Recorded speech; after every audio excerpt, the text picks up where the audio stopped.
is that there is a militant faction of trans. Mr. Andy No has been covering it for quite a long time, and it is undeniable. So there's a group that's now reportedly under investigation by the FBI, and it's or soon to be, and it's needs to happen. And we're going to talk about this type of radical faction in our own state because we have got to counter it. So this is Armed Queers SLC. And this is the stuff that they put up on campuses, etc. Now, if you put up, and I'm going to tell you right now, Christian resistance and somebody with an AK or a AR, what do you think would happen? Oh, we would be at the FBI headquarters immediately. Immediately. And there would be no ifs, ands, or buts. And they might charge you before they realize what you did. The campus would probably be burnt to the ground. I'm telling you. And the National Guard would be called in. Or how about this? Jewish resistance. How about that? Yeah. Yeah, the rules for the you, but not for me. I'm just over it. Let me put this up again. In what world do you get to hang something like this up on campuses in this country and that to be okay? When they say queer resistance, they leave no doubt about what they're talking about. Now, I'll tell you a little story. The other night, I was just trolling around the internet, and I saw, oh my God, this book was just released 2 days ago. Be Gay, Do Crime, Everyday Acts of Queer Resistance and Rebellion. Given what we know about Charlie Kirk and the murder, this concerned me. Okay, and this is a troon, Blue Buchanan. She is oh my God, please forgive me. Please forgive me. He's a Don Lemon knockoff, but anyway, we'll get to that. He is a professor at UNC Asheville and a dangerous one. You're not just going to take my word for it. I'm going to show it to you. Homeboy gets $69,000.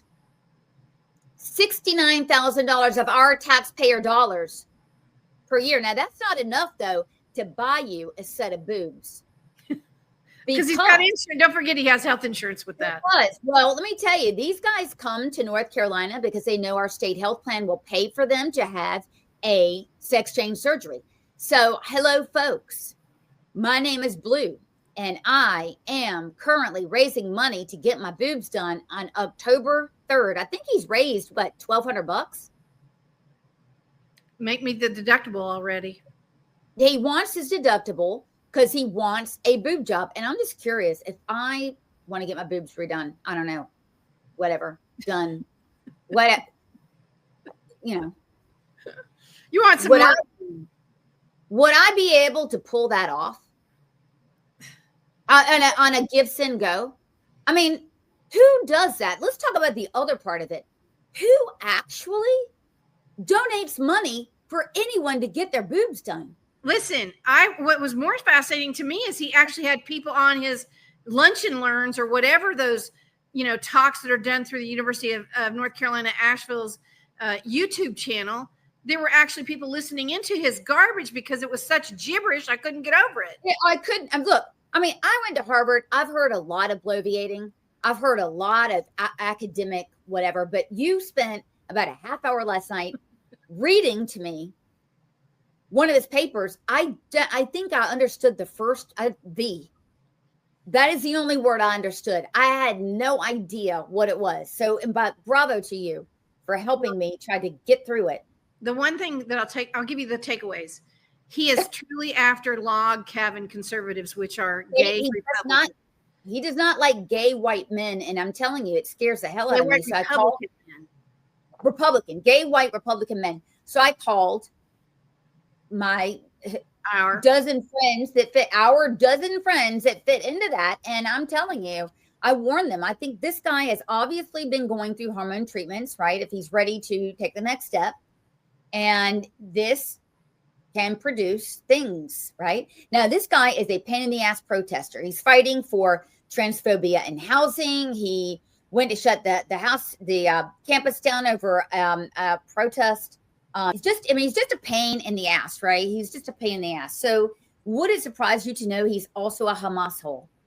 Oh, no, wouldn't surprise me at all. What surprises me is that we haven't seen more of his rhetoric live in Asheville, close to where I live, because it's the Portland of the South. I'm surprised I wasn't alerted to him earlier on, but now that I have been, this is very, very, very, very dangerous stuff, because again, we're seeing how violent they are. But I want you to, what do we mean by violent rhetoric? Because we deal in the business of First Amendment.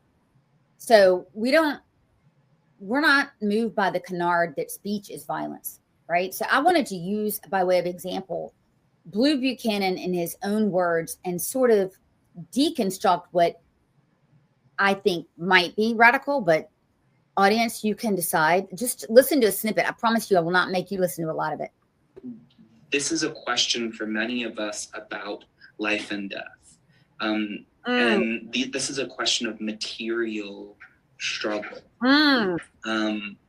As a Black trans person, seeing that North Carolina, which is where I am, is now trying to pass a parents' right to education bill, outlawing discussing sexuality and gender for kids, is saying that talking about my life is dangerous to children. Are you a kid?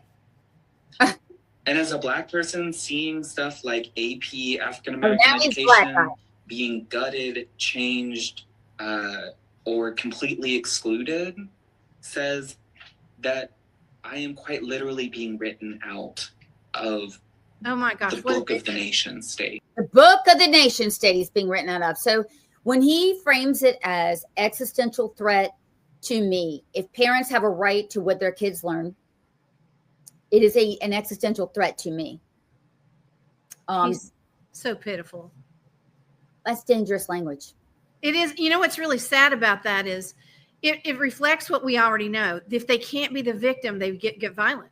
And so he's validating his victimhood so that he can validate violence. You're right. That justifies the book that he edited and just came out, Queer Resistance and Be Gay, Do Crime. That's his book, Be Gay, Do Crime. What crime is he talking about? You know, what I read a few things he wrote last night. I also watched a couple videos. What I feel like his intention is to target white, gay, Republican men. And he says things like they try to have masculinity by being a Republican, which I think is hilarious. What? Most Republican men aren't very masculine. Just saying. No, and they probably, the gays I know want to be left alone. Exactly. They don't join the party to be gay in the party. They join the party to be a conservative, regardless of what their sexual predisposition is or whatever. He's saying, if you think different than me, you're threatening my life. That's what he's saying. If you think different than me, you're threatening my life. But I want to show you this on what he says about parents and children, because I think it's illustrative of why most sane people on the right and the left do not want these kind of people or this movement around their children. Listen. That a big part of what I'm hearing when you say respect the children is a movement that recognizes that children's autonomy is severely infringed on, and that with that infringing comes a lot of projection, right? A lot of putting parents' wishes and desires, a lot of ignoring what children have to say or what they want for their own bodies, because that is seen as, again, dangerous, subversive. Parents need to bring their kids in line. This is also tied to a lot of religious stuff, right? So if we actually look at Christian supremacism and looking at like the idea of bringing up good children is also about disciplining them away from sinfulness, right? So frameworks that say you should trust yourself don't resonate within those kinds of frameworks. What do you think he's talking about? Look, he's talking about transing kids, and he's talking to me. He's talking about kids should have the mental capacity and the right to make their own choice. Let me tell you something else. He's also saying you shouldn't discipline your child. And I'm a Southern mama. I'll just tell you right now, very few times I discipline my kid, but a good whoop ass never hurt any kid. You know, it's funny. I was picking my daughter up from flag football, and I said this around the coach, black guy, and I told my daughter, she's giving me a hard time. I said, just under my breath, and kind of jokingly, get in the car. I'm going to beat your ass, right? Because that's how we talk. But and then the coach turns around and he goes, I love it. Ass beatings are great. That's how I was raised. I wish more of these kids were. And I'm like, I know. Thank you for saying that out loud. I know. You're lucky you didn't call CPS. You got a good one. Duh. Give it a try. But my daughter's taller than me, so I don't think I'm going to get very far if I actually wanted to do something. And by the way, when you do discipline your children early on, there's something funny that happens because you don't have to do it when they get to be teenagers. No. They're just and good children. Good children are reasonable. They reason. My daughter was really good at taking. She could figure out what the consequence was before she did the action. But it's which is interesting because what we're watching right now, this blue guy also proves it, is that they don't have any consequences for their actions. They feel like they can run their mouth with no consequences. Well, he's going to find out. He's going to find out. I hope so. No, you don't get to write a book about trans violence and then justify it and do all this stuff. He's already locked down his Twitter account. But we are coming. I believe that you need to monitor someone that writes a book about be gay, do crime, queer resistance, justifying it on video repeatedly, writing 250-page essays about targeting gay, conservative, white males, which he has done. So the anger is palpable, and now he has this book. So he sounds like a little jealous bitch. And he's talking at best, but who knows how lethal he is. He wants us to know that he's lethal. And I think we should take them at their word. No longer are we going to ignore. You should, but let me just say, it wouldn't take much. I'm not going to say the rest of what I was thinking. It might get me in trouble. I love you too much. All right. So we have that at Asheville. Now we have this. I put this up. This is kind of old news, but actually, this isn't what I wanted to put up. So ECU got all this bravado about opening the largest LGBTQIA MNOP center in the UNC system. But by the way, they are the number one, Asheville's the number 2 school that is getting millions of dollars from taxpayers because they do not have enough students to fill their seats. So maybe they should stick to that. But I would also like to point out that one of their most preeminent, by the way, thank you, Majority Leader Jones, for putting up UNC Chapel Hill, put this right up after this, spends $222,650 a year in salaries for the UNC LGBTQ Center. Is that fair? No, because they don't have a straight center. I mean, what are they doing? Listen, this segregation by label is really getting on my damn nerves. I mean, from Washington State having black dorms only to this stuff, I don't like this, what we're doing in America. And in North Carolina, we shouldn't even be doing it. It's against our Constitution. It's against the law to do it here. So I like to hear that. I don't think we should segregate it. Anything that you can do in a gay lounge at school, I hazard to ask, but why? I mean, what? Like, be able to do it at Pizza Hut. Oh, God. Okay.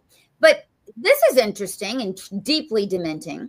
So one of ECU's preeminent advocates for gay adoption and gay rights and children stuff was arrested for multiple charges of child porn and more. He was an associate professor of social work. I think he was actually a full professor by the time this happened. Blaise Navalny, right? And he wrote this study. North Carolina. Well, he wrote this study. You may have heard of it. Study shows no difference in children raised by gay or heterosexual parents in adoption. Now, whether or not that's true, and I know plenty of gay parents, but we know that anything that is done by a child predator is slanted in their favor. So this is the kind of thing that they've got going on over there. And I can tell you, we don't want to pay for it. We don't want any of it. So what they're doing too, and I reported on this, ECU hosts safe zone training for K through 12 educators. It is for them to be able to identify children, to get them into counseling or treatment to change their gender. I do not know if this is going on now, but it was a few years ago. Check out the pledge that they want teachers to sign. I want to be pledge to be an ally for God knows, okay, lesbian, gay, bisexual, transgender, intersex, queer, asexual, or any other gender. Good God. Why do they need a pledge? I'm committed to engagement. Yeah, this is the pledge. Is there a country of LGBTQIA? Weird. It's just weird. This is so inappropriate to do with teachers. Agreed.